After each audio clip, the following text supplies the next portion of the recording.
My mother-in-law suggested that if I could provide her with a grandchild, she would be pleased. It was an interesting proposition, but I found myself thinking, well, actually, I am already expecting. Before I get ahead of myself, let me introduce who I am. My name is Susan, a woman in her 30s embracing the life of a housewife. I share my life with my husband, a dedicated salaried worker. We first met while I was employed at a company related to the food industry. His occasional charming smiles caught my attention during our professional interactions, compelling me to make the first move and ask him out. Initially, he declined politely, explaining that he had a girlfriend. However, about a month later, he approached me with news of their breakup, asking if I was still interested in dating. It seemed my earlier confession had made him view me in a new light, which his then-girlfriend noticed. When she confronted him about his feelings for someone else and he confirmed, she suggested they part ways. I couldn't help but feel a twinge of guilt for inadvertently causing their split, but he reassured me with a gentle smile, insisting that their relationship was nearing its end regardless. His comforting words eased my conscience, and after 2 years of dating, we married. On our wedding day, he expressed his desire for us to start a family and asked if I would support our future children by becoming a housewife. Considering my job at the time was taxing and unrewarding, I agreed without hesitation. Transitioning from a career woman to a full-time housewife proved more challenging and perplexing than I anticipated. Nonetheless, I cherished my new role because life with my husband was fulfilling and joyous. We experienced blissful days without the common troubles of in-law conflicts, which was a significant relief for me. My in-laws lived a mere 12-minute walk from our apartment, and initially I feared their proximity might lead to frequent and possibly unwelcome visits. Fortunately, those fears never materialized.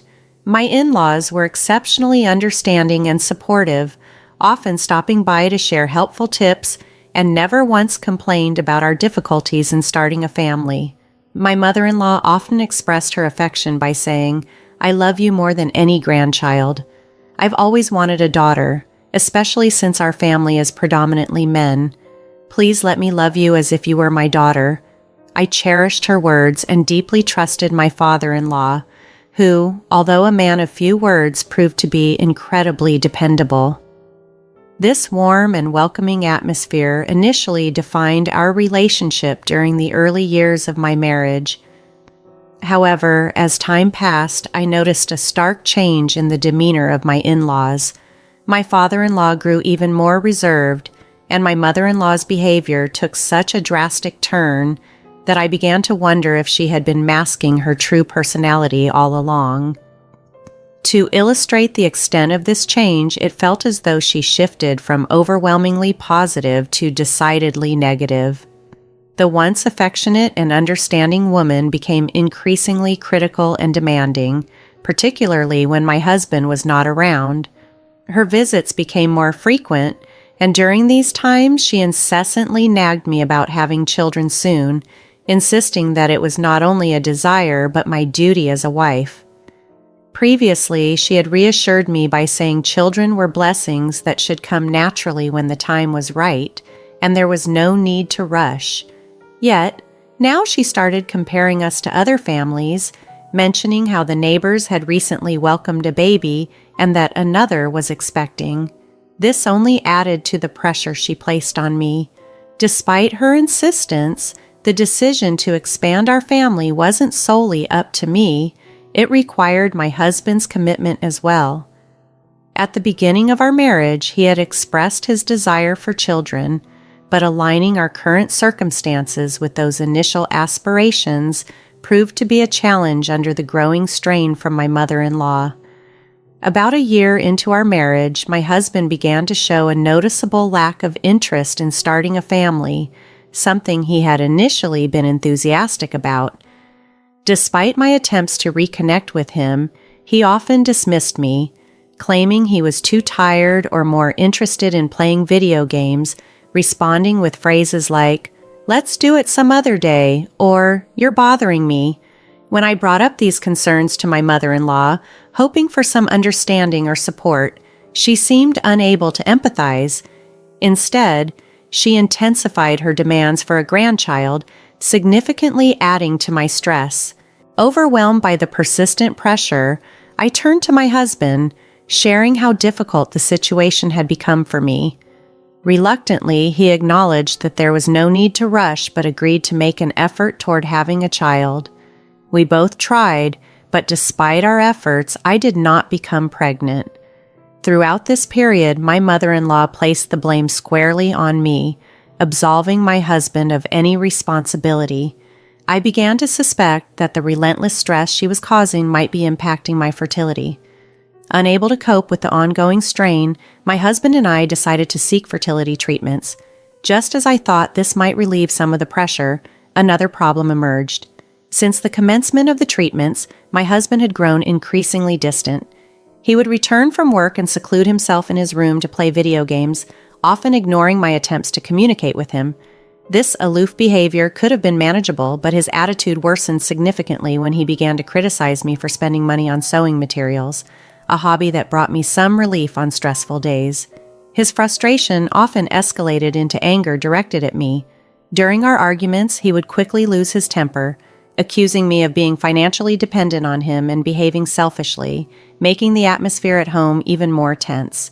This mounting tension only served to deepen the challenges we faced together. When I gently reminded my husband that I had left my job because he had wanted me to become a housewife, he seemed unresponsive and distant. One day, amid our ongoing struggles, I noticed him at home during work hours, absorbed in his video games. Surprised, I asked him if he wasn't going to work. His casual response shook me. I quit. He had resigned from his job without any prior discussion with me. When I probed for a reason, he abruptly told me to stay out of his business and became visibly irritated. Faced with his uncooperative demeanor, I felt compelled to accept the situation. Although I wasn't immediately worried about our financial stability, believing we could temporarily rely on unemployment benefits and our savings, the stress mounted as it became apparent that he had no intention of looking for another job. With his employment gone, he started spending his days at home, rarely venturing out except for occasional visits to the convenience store for cigarettes. His main activity became gaming, filling the hours he used to spend at work. Ironically, the increase in the time we spent together, which might have been a welcome change during the early days of our romance, now felt burdensome rather than beneficial. It did not bring us closer. Instead, it led to more frequent marital disputes. As my husband's behavior started to mirror the negative transformation I had seen in my mother-in-law, our interactions grew increasingly strained, making even simple conversations fraught with tension. Over time, I began to question the viability of our marriage. The joy and partnership that once defined our relationship were fading, leaving behind a growing sense of disillusionment. I started to feel trapped in an unsustainable lifestyle, pondering the limits and the future of our union. Frustrated by the ongoing situation with my husband, who had taken to spending all his time gaming at home, I reached my breaking point. One day, I couldn't hold back my frustration any longer and confronted him. "You're not a child. Stop playing games all day and find a job," I exclaimed. His response caught me off guard. He coolly mentioned that his mother had suggested he divorce me if I couldn't provide a grandchild. Strangely, I felt a sense of relief at his words. Unbeknownst to him, I had discovered earlier that day that I was pregnant. I had planned to share the news with him that evening, but given the current circumstances, I decided it might be wiser to keep this information to myself for the time being. This unexpected revelation from him felt almost like a twisted form of assistance from my mother-in-law, offering me a way out. With a calm I didn't fully feel, I replied, "All right, if that's how it is, here are the divorce papers." I pulled out the documents which I had preemptively prepared from my drawer and handed them to him. My husband was visibly stunned by my swift agreement and readiness with the divorce papers. His usual confident demeanor vanished, replaced by a look of complete surprise. Although he appeared to struggle with what to say next, he seemed resolved to follow his mother's advice, and signed the papers without much resistance. Throughout this, he kept looking at me, trying to read my reactions. After we finalized the divorce papers, we agreed to meet later to discuss the division of assets. However, the reality was that there wasn't much to divide. Known for his spending on hobbies, my husband had invested a considerable amount of money into gaming, even though he often criticized my spending habits on my sewing materials. Saving money had never been his forte. He hadn't saved a penny since before we were married, and this habit hadn't changed after our marriage. As a result, we had accumulated no significant savings or assets to speak of, which made the discussion about dividing our belongings straightforward but somewhat ironic, given the circumstances. I initially thought our discussions about dividing our assets would be straightforward, but my husband had other ideas. He pointed to a specific bank book, insisting, "We still have our savings, right?" Indeed, that account held a significant sum, and he proposed that we split it. However, that particular savings account was not subject to division. It was money I had saved entirely before our marriage, and thus it was not part of our marital assets. Upon hearing this, my husband's face lost color, but he quickly tried to recover, shifting the topic to our living situation. "But surely this condo should be considered for division. I lived here too," he argued. With a calm yet firm expression, I clarified the situation for him. "Unfortunately, the condo is solely in my name, so legally you have no claim to it. Moreover, I've already listed it for sale as it's time for me to find a more suitable living arrangement," I informed him, suggesting he should also look for new accommodations soon to avoid any complications. I had been saving diligently for years, even before my career transitioned to being a housewife, with the goal of eventually upgrading to a larger home, as I anticipated the condo might eventually feel too small. As a working professional, I managed to amass substantial savings and purchase the condo during my single years, thus establishing a strong financial foundation for my future. The proceeds from selling the condo would help fund the construction of a new home in the downtown area. Naturally, these assets were acquired before our marriage, and as such, they were not subject to division, contrary to what my husband might have assumed. Upon realizing he had no claim over the condo or the pre-marriage savings, my husband was visibly shaken. Despite his attempts to extend the conversation, he seemed lost in thought, unable to formulate a response. With nothing substantial left to discuss, our dialogue concluded abruptly, marking the end of not just our conversation, but also our shared financial entanglements. After filing the divorce papers, the separation from my husband was finalized smoothly within a few months. Following the divorce, I moved back to my parents' home, where they provided unwavering support. It was here that I safely delivered a healthy baby boy, whom I named Mark, a name symbolizing strength and ambition. My days became filled with joy as I cherished every moment with my son and my supportive parents. I chose not to inform my ex-husband about the birth. I could only imagine how my former mother-in-law would react if she learned of her grandchild, likely storming in to demand to see him. After the eviction from the condo, my ex-husband moved back with his parents. The swift nature of our divorce seemed to have taken a toll on him. He withdrew from social interactions, rarely left the house, and his neglected appearance even drew the attention of the police on his infrequent outings. Later, I heard that he had quit his job due to strained relationships at work. His demeanor and poor treatment of his female colleagues had ultimately isolated him. It seemed he had abruptly resigned from his job, perhaps revealing his true nature, which he had previously masked, a kindness that was merely a facade.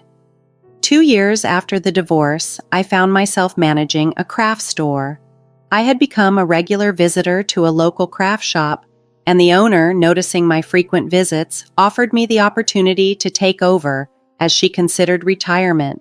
With my parents' help in caring for Mark, I had the time and energy to re-enter the workforce. Accepting meant keeping the store open. which was important to its many loyal customers. So, I decided to take on the responsibility. While running the store, I was unexpectedly visited by my former mother-in-law and ex-husband. They made casual remarks about how well the shop suited me. My ex-husband, trying to be friendly, even suggested a fabric that would look great on his mother. Annoyed by their transparent flattery, I quickly asked, "So what brings you here?" That's when my former mother-in-law, unable to contain herself, blurted out something that seemed almost comical. "Give me my grandchild back." It turned out she had somehow found out about my son and was now intent on making him the heir to their family estate.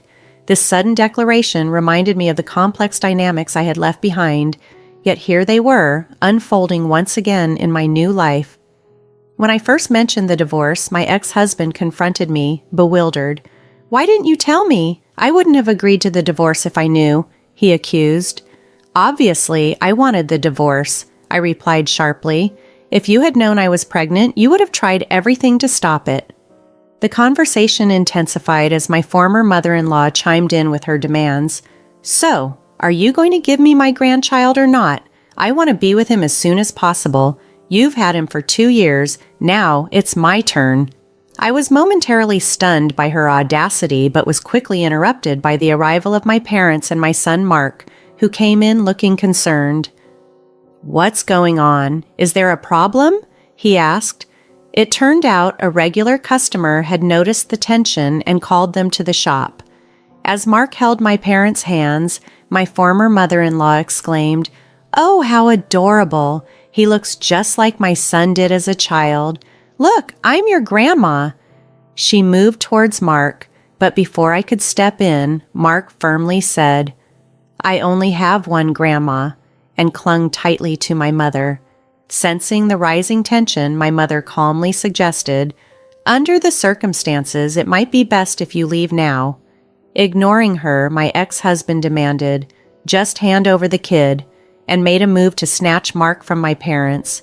I stepped in front of him to protect my son, but was easily brushed aside due to my smaller stature.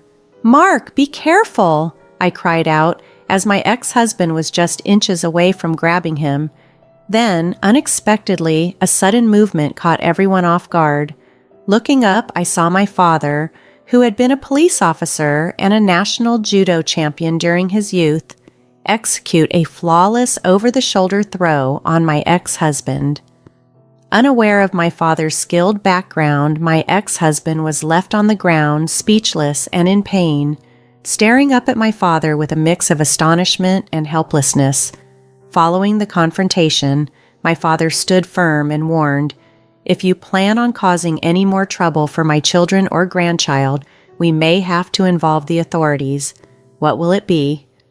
As he spoke, he subtly displayed his police badge, underscoring his seriousness. My former mother-in-law, caught completely off guard by this display of authority, panicked and hastily grabbed my ex-husband's hand before they both fled the scene. Since that day, I have had no contact with either of them, nor do I have any interest in their whereabouts. The whole incident seemed to close that chapter of our lives for good. A few years later, inspired by my father's bravery during that tense moment, my son Mark expressed his aspiration to follow in his grandfather's footsteps. With sparkling eyes and a determined voice, he declared, "When I grow up, I'm going to be a cop too, and I'll protect you." His ambition warmed my heart, and it became clear that he was serious about his goal. Now, Mark dedicates himself to his studies, particularly focusing on areas that will prepare him for a career in law enforcement. Under my father's mentorship, he has also taken up judo, where he's quickly gaining skills and earning recognition among his peers for his prowess. As for me, my role is to continue providing the support and love that Mark needs as he grows. Watching him develop his talents and pursue his dreams with such passion, I feel immense pride and joy in seeing my son embrace such positive aspirations. The challenges we faced have only strengthened our bond, and I look forward to seeing what the future holds for him.